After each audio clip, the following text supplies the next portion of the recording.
Are clean-shaven men more successful? Does our nation prefer clean-shaven celebrities? Or do women prefer clean-shaven men? No, don't get us wrong here. This is not our point, and we have nothing against our bearded studs. But these were the questions that were asked in the Shave India movement done by Gillette in 2009. And my, what a revolution the entire campaign has brought to the nation. But how exactly did Gillette become every man's first choice? Let's find out. Gillette made its way in the Indian markets in 1984, and they used the same strategy which they used globally, which was one product for all men. However, this didn't work and their sales remained flat for a long period. The reason, you may ask? Well, it was because Indians found shaving to be irritating, time-consuming and little unpleasant.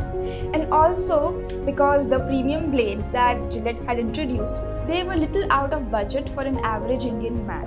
And also because Indian men preferred to go to their local barber shop rather than doing it themselves. So what did Gillette do to solve this?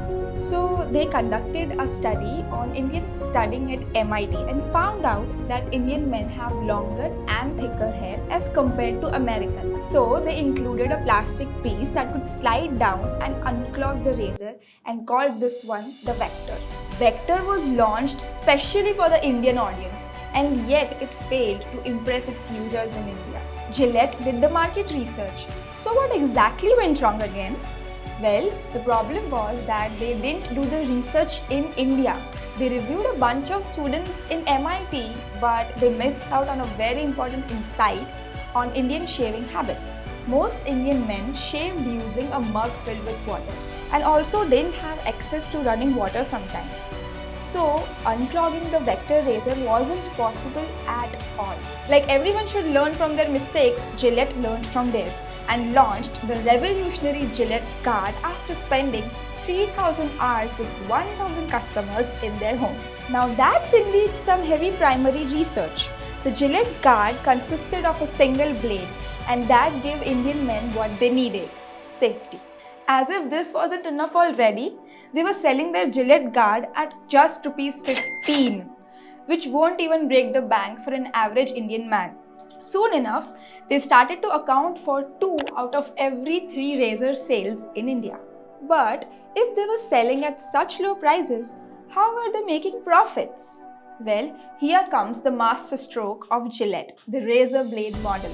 And this model is also being used by Apple, Sony, Jio, Xbox. The main aim of this model is to hook you up with their ecosystem, make you purchase their products, and then sell the complementary products at higher price. So even if Gillette was selling its razors at dirt cheap prices, they increased the prices of their blades. What a big brain move, isn't it? So now, Gillette announced a story from the Shave India campaign saying that 77% of women prefer clean-shaven men. Gillette is playing the game right and hitting men where they feel the most. They even created an association called WALS, Women Against Lazy Stubble, where women were encouraged to influence their men to shave, and in this way capitalizing on their role as influencers of men in this aspect. Obviously, as a result, the nation saw an increase in the shaving routines. The company's sales grew by 38% and the market share expanded by 35%. Gillette turned out to be the most trusted product and indeed the best a man can get. This is Unnati signing off. Hope you learned something new this time, and don't forget to like, share and subscribe to our channel.